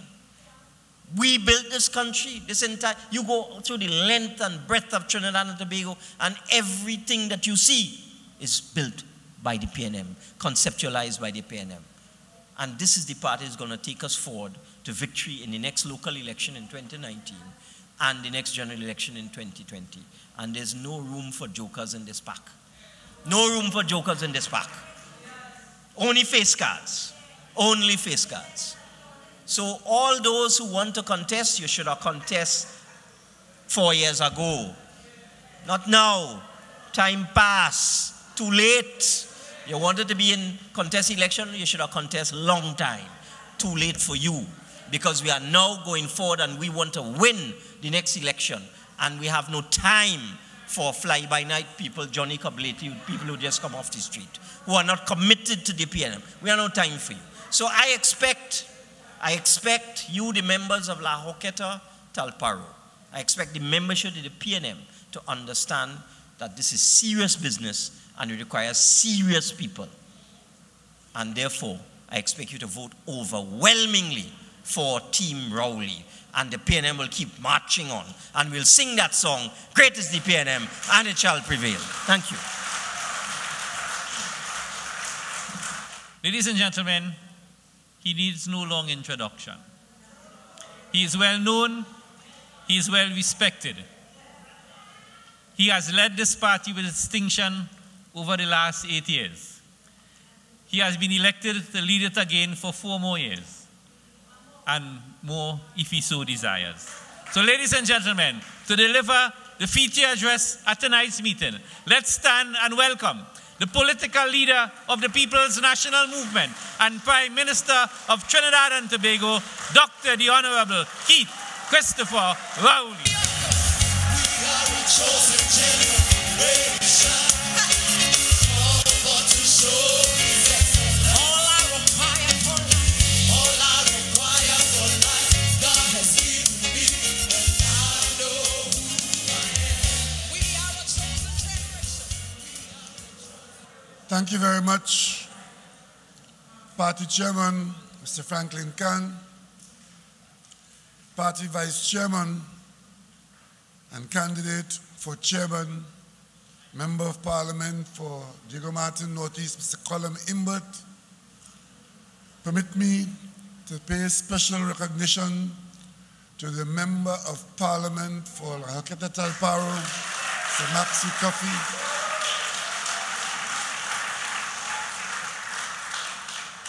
And I must say that it is indeed a miracle that Maxi is here with us, and God is good to all of us.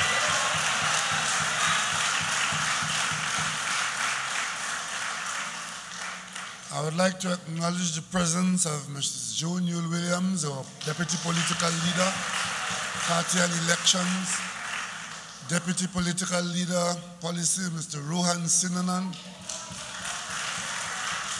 Deputy Political Leader Legislative, Ms. Marlene MacDonald,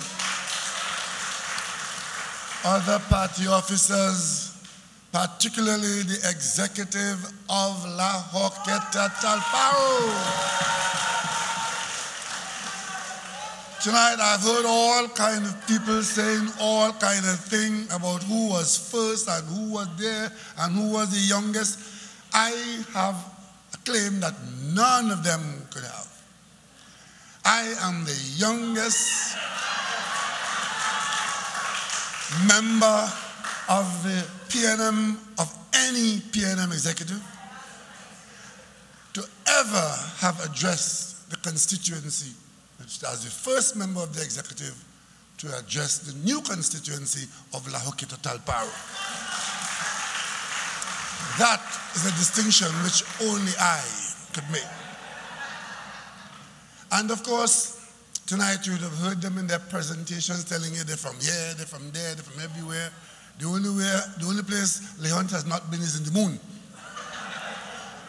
But I too have my story, you see, because I am from Tobago East. So Tobago East is present in the executive. I'm from Mason Hall in Tobago. And I contested the seat of Tobago West. So I'm moving on in the PNM, you see. You have to be all over this party if you want to run this party. You have to know this party. And then I joined this party in the center of the East-West corridor in Tunapuna. And then, of course, they say wise men came from the East. They must have gone to the West. So I'm now in Diego Martin West. And every one of the candidates who came here tonight could tell you that they've been in this party through thick and thin, all over this country, because the PNM is the only national political party in Trinidad and Tobago. We have fought elections in Tobago so many times. I can't remember ever seeing the UNC campaigning in Tobago. But tonight you would have heard of a PNM party officer from Trinidad, from central Trinidad, who was managing THA campaigns in Tobago and doing so successfully. That's the PNM. Only the PNM could present that. Look at how many members of this team came out of the PNM Youth League. And it is only an organized party could talk to you about an assistant general secretary who could easily have moved into the position of general secretary without losing a step or batting an eyelid, and the party functioned perfectly. And it's only the PNM could talk to you about its headquarters and its archives at the headquarters, where every single meeting of the General Council or the Central Executive is recorded and is there for posterity and there to be examined by those who will come later on to look at the history of Trinidad and Tobago. Because the history of Trinidad and Tobago, the political history of Trinidad and Tobago, is the history of the PNM since 1956. That's our party. So when we say we're PNM and proud, and we say great is the PNM, that is what we are talking about. That's what we're talking about. And then, you know, this party is like any other good, effective political party. We're not a monolith where we all, you ever look at North Korea? You see how everybody clapping, if you don't clap zealously, as the last time you'll clap it, right? And if you don't, when the dear leader is part, every single person look alike, and they're all doing amazing choreography. But that choreography is not what we are about in the PNM, nor the Labour Party in England, nor the Democratic Party in the United States. Any good political party has divergence views, and sometimes within that large tent of the party, there are groups of people who have different points of views that, for them, that is the essence of their presence in the party. But to be a member of the PNM, even with a divergence of view on issues, to be a member of the PNM, to pass through the Central Executive and to get that membership, you simply have to be a patriot in Trinidad and Tobago. That's all you have to be. That's the only qualification. You want to have good for Trinidad and Tobago. You want to contribute to Trinidad and Tobago's development, and you ought to be a good citizen. So when you apply to the PNM, once you are a patriot with no obstacle in your way, you are ready to be a member of the PNM. But of course, there are times when you have to take a stand on issues. And sometimes we have our differences with some members in the party, because if you follow them, they take you straight back to where you came from in the opposition.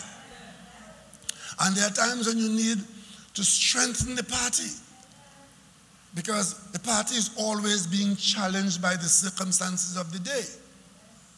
What Dr. Williams faced is not what George Chambers faced. What George Chambers faced is not what Patrick Manning faced. And what I'm facing now is not what he faced, and vice versa. So the party has to be able to adapt. And I remember when I first talked about removing the Balizé tie from the necks of members of parliament who are going into parliament to represent the country, there were people in the PNM. In fact, there's one gentleman, I haven't got a letter from him, I suspect he's a gentleman. It might be a woman, but I think he's a gentleman. He used to write me an offensive letter every month for about 5 years. I will get this, I got to know the handwriting. As soon as I saw the letter, I would know that person. And inside the letter, they would make mention of the issues of the day, and I'll get a tongue lashing for removing the Balizé tie. And the accusation was that I didn't like Eric Williams, and that's why I moved away Eric Williams' tie. I haven't heard from him for a while. I hope he's still around and doing well, but I haven't got my mail. But you see, when you try to make changes, there are some persons who are very, very opposed to change. Sometimes you might see the change being obviously the best thing to do, but from their perspective, from their vantage point, that change is going to mash up the party, it's going to destroy the country, and they want no part of it. So when we went to do the one man, one vote, which was going to replace the delegate system, because the delegate system was you asking somebody to vote for you. That's what it is. It happens at the party group level. We had one man, one vote down there, but after that, persons were representing you going up. And the general election is very much like that. You elect somebody to act on your behalf in the parliament and in the government. Even though, of course, nowadays you hear persons saying that the government mustn't make any decisions. Any decision must come back to Woodford Square on a Sunday morning and throw up things in the air. And if throw confetti in the air, and depending on whose head it falls on, then that person gets to make the decision. That's one point of view. But we went around the country for a year. A year we went around the country, taking to the party members the issue of broadening our democracy so that we could have each member like you are here tonight given the opportunity to elect the party executive. And to some members in the minority in the end turned out to be, that was such a ridiculous position that it could not be countenanced. Because you know why? Eric Williams used to use delegate system, and of course you want to change it, and therefore you are out of order. And of course, the logistics of doing that would have been so overwhelming that it couldn't be done. And if we did that, we will destroy the party. We went to a convention, and amazingly in that convention, the delegates voted virtually unanimously to accept the argument that the time has come for the one man, one vote, which has worked very well since we have put it in place. But there was one individual who was so resolutely opposed to change that he stood up in that convention and made a presentation which was unforgettable in opposition to one man, one vote. I'm very pleased to say it has to be that he's come around, because today he's running for office under the one man, one vote system. I'm sure he's come around.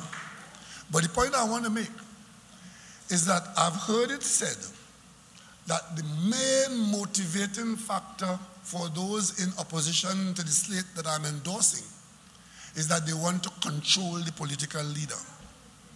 And I'm saying to myself, if that is the motivation as is being broadcast and is being put out there, that if we control the screening committee, we will then control the political leader and we'll control the candidate selection at screening time. And in that way, we'll control the party. If that is so, you party members, what in effect they're asking you to do is to vote for discord at the level of the executive of this great party. And that discord I know very well, because I have seen it at work. It is not to say that the leader is asking for blind loyalty and blind support, because everybody knows. If you know the people who are elected, I'm asking you to elect, none of them is a yes man or a yes woman. None.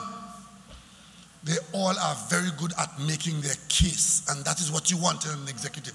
People who will stand up and make their case. And on many occasions, the case is made by any member in that executive, not by the leader or the chairman. And that is the strength of the PNM. When we get together in Balize House and we put things on the table, there's no first, second, and third. Everybody in the wicket to bat, because we want runs to win the game. And the good ideas come from all around that table. And what you need is cooperation. What you need is respect. What you need is camaraderie. What you need is relationships. And what you need most of all is an unabridged commitment to the PNM. You have to be committed to the PNM in fair weather and in foul.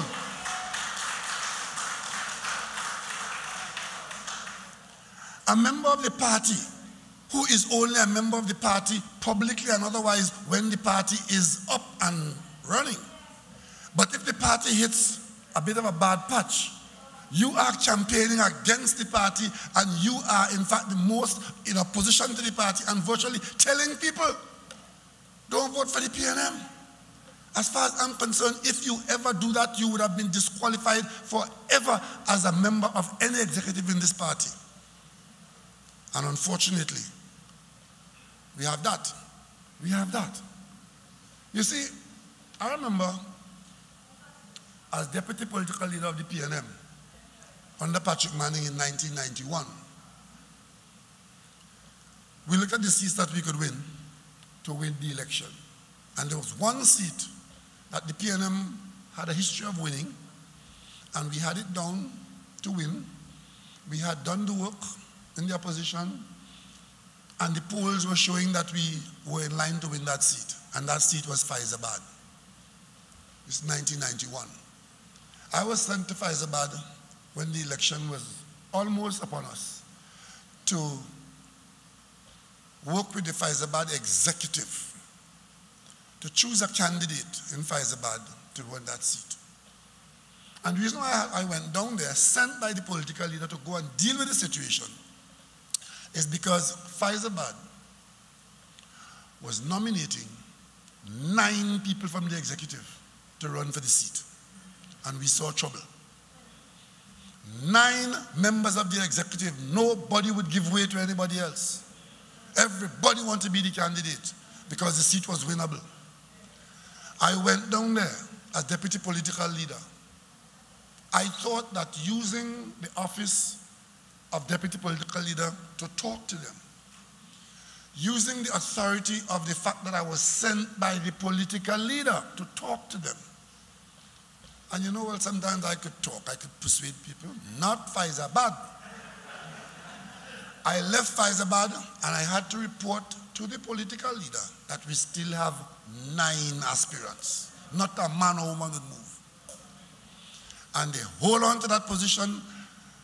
I suspect that Mr. Manning himself, I'm not sure about that, but I suspect that he himself, after I reported back to him, that he would have spoken to, if not all of them, but 1 or 2 of them, asking them, let good sense prevail. Let us support a candidate.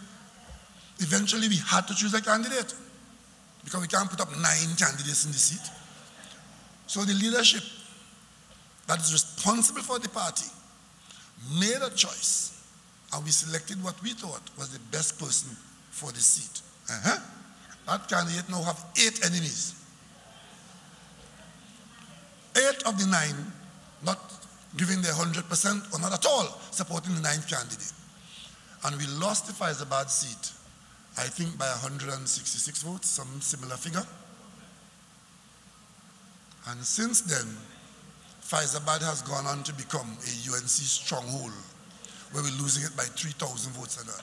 We lost it because there were party members who did not think that supporting the political leader's position or the party's executive position was the thing to do. They put personal position in front of party position. And I dare say, I could tell you, we got to a point where had we got the Faizabad seat in the parliament, that election of 95 may not have been called, and the history of this country might have been different. I could tell you, those 8 people in Faizabad changed the history of Trinidad and Tobago. That's how it goes. It's as important as that. And you think it finished there? That was then. 2015. We had to send back Barataria with 5 times. They wouldn't budge. Because there were people, there were individuals who were putting themselves above the party's interests and putting themselves above the national interest. Every time we asked them to allow good sense to prevail and let us choose a candidate around whom all can rally, individuals fought and fought and fought and fought. Eventually, we went to the polls and we lost Barataria's hour by 500 votes. And worse than that, in another seat, where a candidate came in after fighting the same way. But of course, democracy prevails in the PNM, and you are given the opportunity to have your say and your way eventually sometimes. A candidate came in with 1 month before the general election, and we lost the seat by 800 votes. 1 month before the election, we were able to convince the executive to cooperate. So I tell you these stories so you could understand that there's a role for the membership, and there's a role for the leadership, and there's a role for the leader. And it is those who understand that that are the best stewards in this party. And tonight I can identify all of them for you. Daniel Duki for the position of Assistant General Secretary. Abdon Mason for the position of Field Officer. Foster Cummins for the position of General Secretary. Indar Parasram for the position of Elections Officer. Laurel Lizama for the position of Public Relations Officer. Robert Lehan for the position of Vice Chairman of the PNM. Avinash Singh for the position of our Social Media Officer. And Dale Young as our Youth Officer. And present tonight for the position of Chairman of the People's National Movement, the hardworking, the one and only Colum Imber. These are the people. Did I miss out anybody who's present here? Well, of course. If Irene didn't come here tonight, we wouldn't have been in this meeting. Because Irene, where's Irene? Irene Hines for Operations Officer. Operations Officer. And we have those who have been, and Mr. Padmore is not here, but he is contesting for the position of Education Officer. And with all the time I've been in the PNM and my experience, I look forward to being educated by Mr. Padmore during the coming executive, because he has so much to offer, not just the young ones, but all of us. And of course, we have Jennifer Baptiste Parmos, who has been elected unopposed, because given the amount of talent we have in the party, but we also see that the party has seen that it makes no sense on this occasion to contest against Mrs. Baptiste Parmos, because she's the best that we can offer, that we have in the area of labor relations. And of course, why are we surprised that Jocelyn Bodden is elected unopposed? She is the welfare officer who looks after the welfare of the party's business and those persons who look to the welfare department for those programs that she leads. And of course, we had Howard Chinley coming up through the Youth League. Howard is somewhere here tonight. Coming up through the Youth League, serving as a member of the cabinet, serving as chairman of state enterprise and so on, and has always, never wavering, whether we're in or out of government, these are the people who keep this party together. Howard Chinley as our treasurer. And who else is elected unopposed? And of course, the former member of parliament for Horquetta Talpa, Aruka South, and is now Aruka Maloney, the lady vice chairman, Mrs. Camille Robinson Regis. So already the party is showing that it knows what it is doing.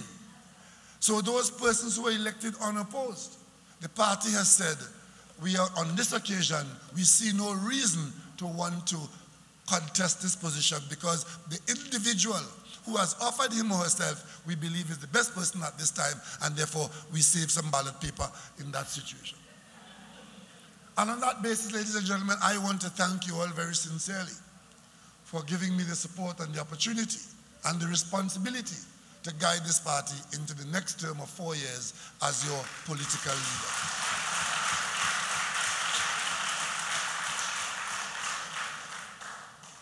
Tonight, I'm not going to be very long, because most of the evening I was pleased to see the candidates making their sales pitch to you and identifying themselves and identifying our party's position on the landscape in Trinidad and Tobago. You hear me every night, so you don't have to hear me long tonight, because you see, as I give way to them, it's a bit of a passing of the baton. As we go into the local election and the general election, I could stay home on nights and listen to them, because I know the party is in good hands. I did not assume any responsibility by virtue of any superiority in choosing this. I did it by using my experience for the party's benefit. And I looked around our party, and I encouraged these particular individuals who I have used my experience to identify. Some of them who are already in the landscape, others were not. Those who were not, I've asked them to come forward. Those who were there, I've asked them to remain. And all of them, to a man and to a woman, did not hesitate to say yes, that they will offer themselves for the work. Because Being on the executive is work. It's not showman or showwoman business. It is work to be done to keep this party on its upward trajectory in Trinidad and Tobago. And this is a very difficult time. It's not an easy time. We have to swim against swift currents. We have to climb high mountains this time in Trinidad and Tobago, because there are those who will not allow good sense to prevail. There are those who have nothing to offer except their negative vibes. And we of the PNM, we are not here for the next election. We are here beyond the next generation. We are here for the future of Trinidad and Tobago, as long as Trinidad and Tobago has a future. That is who we are. That is who we are. Tonight, I'm a little bit tired because I've been on the move for 2 days, pretty much non-stop. I've just come back from Guyana. I spent the day in Guyana yesterday, went down very early in the morning, spent the day with the Guyanese, with the government and people of Guyana. Came in very early this morning, went to cabinet and continued the day, and I've come straight to this meeting at the end of the day. So I'm happy that the young members and the new members of the executive are already practicing their assumption of responsibility. But while I was in Guyana, where we just signed a document where Trinidad and Tobago and Guyana have agreed to work more closely together, and that relationship should strengthen both Trinidad and Tobago and Guyana, because our future is good if we make it good. If we make that future good, the president of Guyana and myself, we've agreed to say to our people, if we work together, we can have a better future.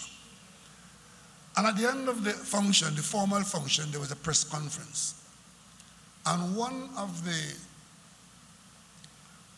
reporters asked the following question, which might be a valid question, except that I was not prepared for the way it was asked. The question was, you all have had oil and gas, or oil, you all have had oil for over 100 years. And look at the state that Trinidad is in now. What can you say to Guyana? What kind of advice, given the state that Trinidad is in, that you can give to Guyana now that Guyana is about to be an oil-producing country? Now, that person must know the Trinidad parlance, because when you say somebody is in a state, it means that they're in a bad way. Yeah? Look at the state that you're in, right? And I was taken by surprise, but it didn't take me more than 2 seconds to respond. And my response was this. We are swimming in oil for over 100 years. But it is the management of what we earn from that oil sector that has given the people of Trinidad and Tobago the quality of life that we know. And Trinidad and Tobago is not in any state. We have our difficulty, and we are managing those hurdles. And the state that was being referred to is the closure of a refinery.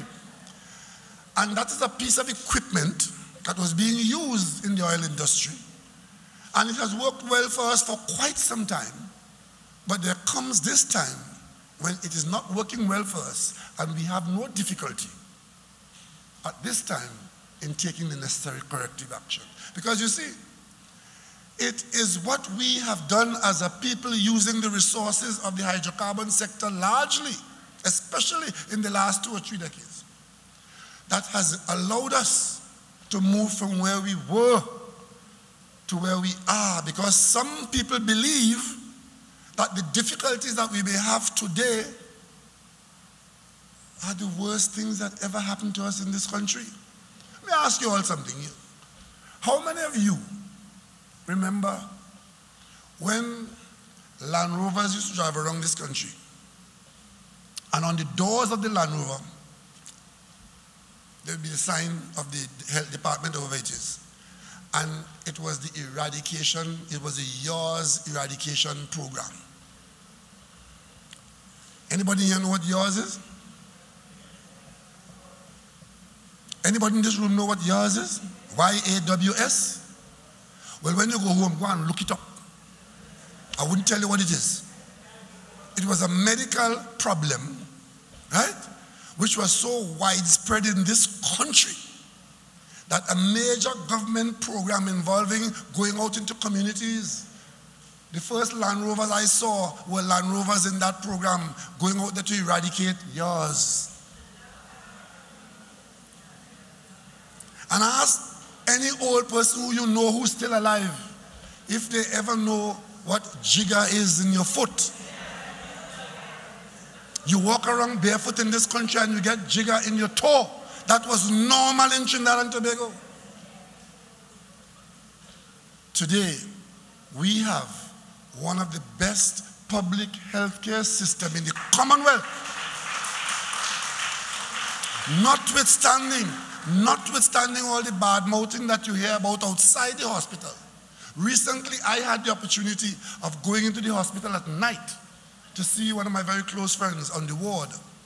And as I stayed and I look around at those who are working on the ward, providing health care to those who are least able to help themselves, some of them were not able to help themselves at all. And you see the doctors, the nurses, the attendants, those who are cleaning the floor, providing health care. You never see that in the papers. You never hear it on the radio. But it's there, available. And cutting-edge technology available. I go to Mount Hope. Mount Hope is one of the largest hospitals in the region providing public health care in Trinidad and Tobago. But if you hear some people talk, we're in a state. Yes, we have difficulties. Yes, we have issues to address. And it's when we address those issues, that it calls for leadership, the kind of leadership that the PNM provide in Trinidad and Tobago. The leadership that says, if the best man for the job is a former government minister not aligned to the PNM, and that person is chosen for the job, that is the kind of leadership that says country first and distinguish the PNM from others. It is the leadership that says, for decades, the single largest component of the national budget is spent on education, educating our children from kindergarten up to university, and we're still doing that even in this difficult period. That is the state that we are in, prioritizing to make sure that we have the money available put there to ensure that the next generation is educated to being better than we are. And as long as we are doing that, and have the leadership to do that, this country will continue to go from strength to strength. We have made infrastructural development in this country. I'm not that old, but I know when transport in Tobago was no sea bridge. It was the coastal steamer service that used to have to go around all the way around to Charlottesville from Scarborough and come back to Plymouth, back to Scarborough. That was the transport in Tobago. And we didn't behave the way we're behaving now. Even as we are saying that we are buying new vessels for Tobago so that eventually in a matter of months, not 10 years from now, but in a matter of 18 months or thereabouts, we will have new ferries to replace what is there now. Don't upset yourself, it's going to be done. It is being done. We have placed the order. That is the leadership that this country calls for, and the leadership that the PNM provides. And as we ask you to support this team, and as you support me as the leader, this party has a major role to play, not just to the executive or to the party, but to the country, to make sure that the country stays on the right track. Because if there is no political support for the leadership, the decisions that are having to be made may not be made. The reason why other political parties have not made the decisions to improve this country is because they didn't have the political support and the strength and the backing of a political party. So when they stand up, they know behind them are the people gathered, in this case in red, saying that we put country first and we will support our party to put country first. And that is why I would not like in the executive of the PNM that, like what happened with the one man, one vote, when everybody get up and say, yes, one man, one vote. One man get up and say, no, we can't do that. Okay, fine. But we are in government now. You could imagine what's going to happen if when we say, yes, this party is supporting the making of the Caribbean Court of Justice as our final court of appeal, and that is a policy that this party will advance to the country, into the parliament. We need support for that because it is not entirely acceptable to many people. But if the party is strong and supporting it and leading the country, then we may get for the country the benefit of that move. And then somebody on the PNM executive say, I'm not supporting that. I'm not supporting that because it's too far-fetched. It's too far out. It is too this. You need a oneness of leadership to carry the debate, to carry it. And of course, when you go to battle in the political arena, or even on the physical battlefield, the last thing you want is when the going gets tough and the enemy looks as if they have some profile higher than yours. And when you look back, you don't see those who were supposed to be your team.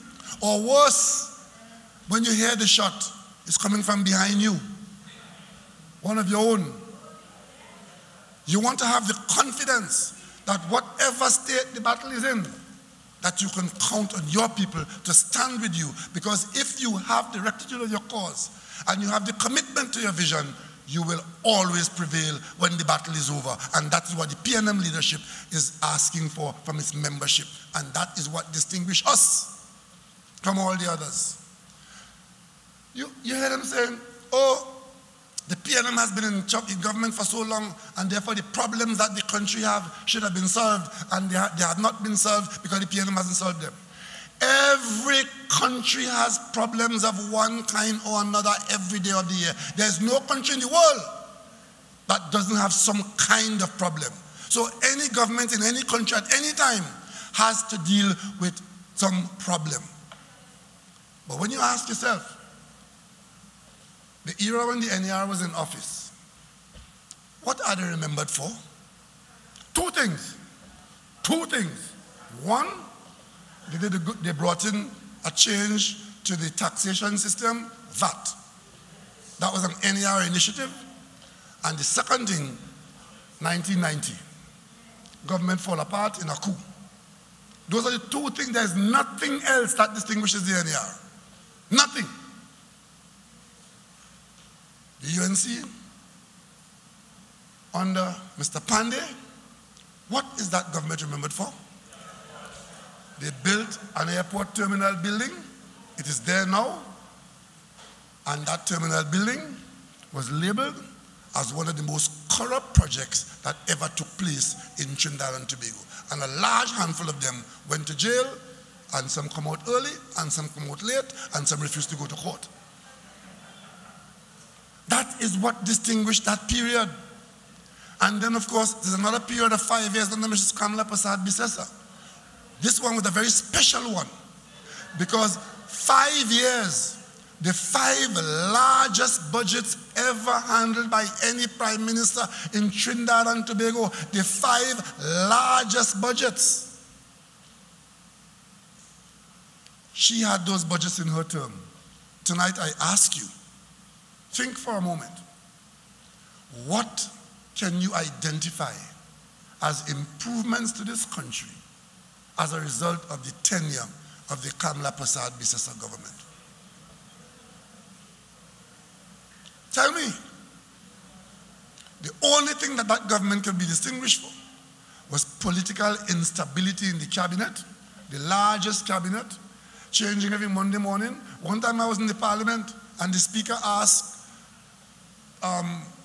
for the local government minister to stand up. 3 of them stand up one time.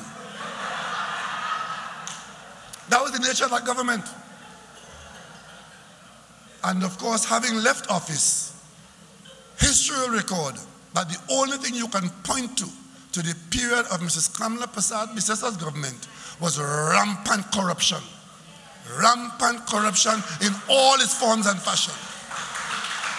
And they could jump high, they could jump high, they could jump low. Those are the facts. It was a leadership that encouraged and allowed and turned a blind eye to the worst forms of corruption.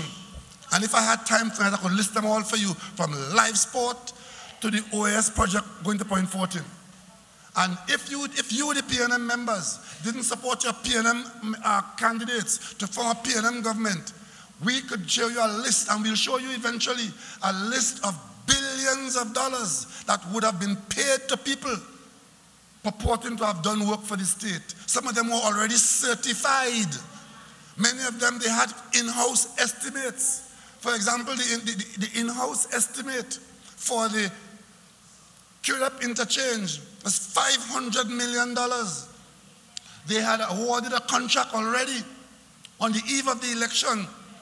2 ministers were fighting over that contract because they had preferences. The end result is one minister was fired and the contract was annulled, and the election came and you elected the PNM into office.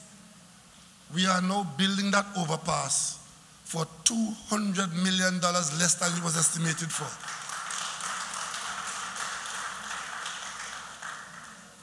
We are now continuing the road to Point 14. Many contractors are at work. Only today the cabinet approved 2 more contracts on that highway. And we have 2 more to go back out to tender, taken back, and it's being funded by $1 billion. I don't mean $1 million, you know.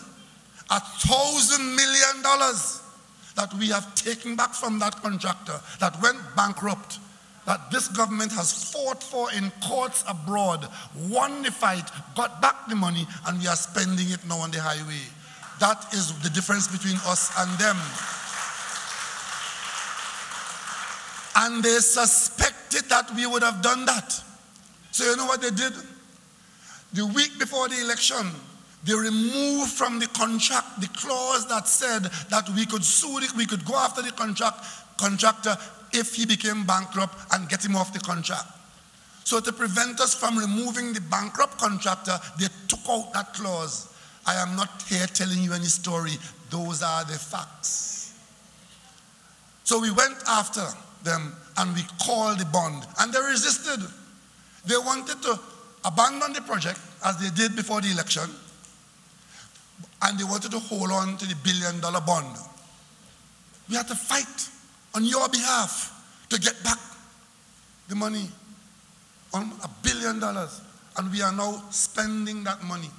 I'm asking you, they canceled the OPVs that were paid for after the Patrick Manning government had taken action to give us those vessels. They canceled it, and they took back $1 billion from the contractor in England. Can anybody in the UNC tell you specifically what that $1 billion was used for? But the PNM could tell you, we got back $1 billion from OAS, and it's being spent to finance the construction of the highway to Point 14. You can go and see it. Whatever happened to the $1 billion that came out from the cancellation of the OPVs? Can't tell you. And therein lies the difference. Those are the kinds of differences. And we are going to continue to provide this country with leadership, with vision, with caring, and with that boundless faith in our destiny, because we believe that there's a bright future for Trinidad and Tobago, not next week, next month, or next year, but forever as a nation for the people of Trinidad and Tobago. And that our young people can grow up knowing that they have a country in this world that they can call theirs, and a country that provides them with sustenance and an opportunity to live in dignity and to progress like anybody else anywhere in the world. And you know who demonstrated that most for us? Our sportsmen and women. Our sportsmen and women. And that is why even in this difficult period, the leadership of this country, we are ensuring that we incentivize them, because when they go out there and they end up on that podium saying that Trinidad and Tobago has won a medal, that is what we do. That's what we do.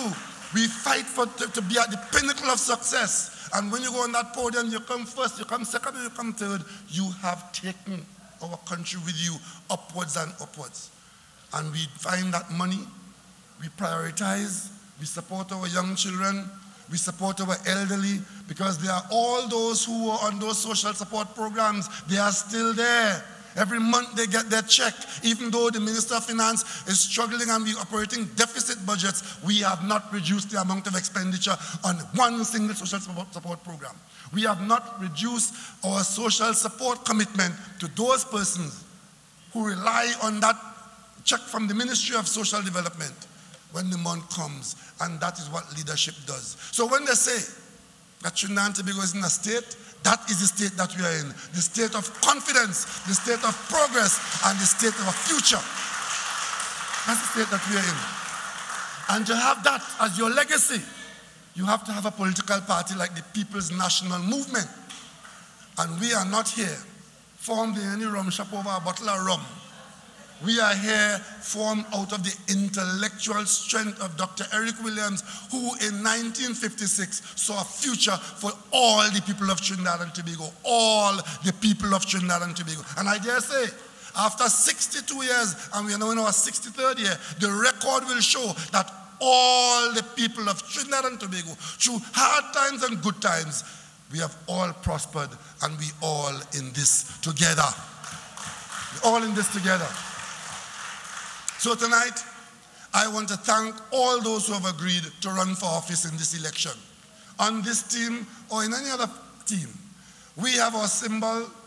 I understand that some people are having difficulty finding a symbol. Any suggestions?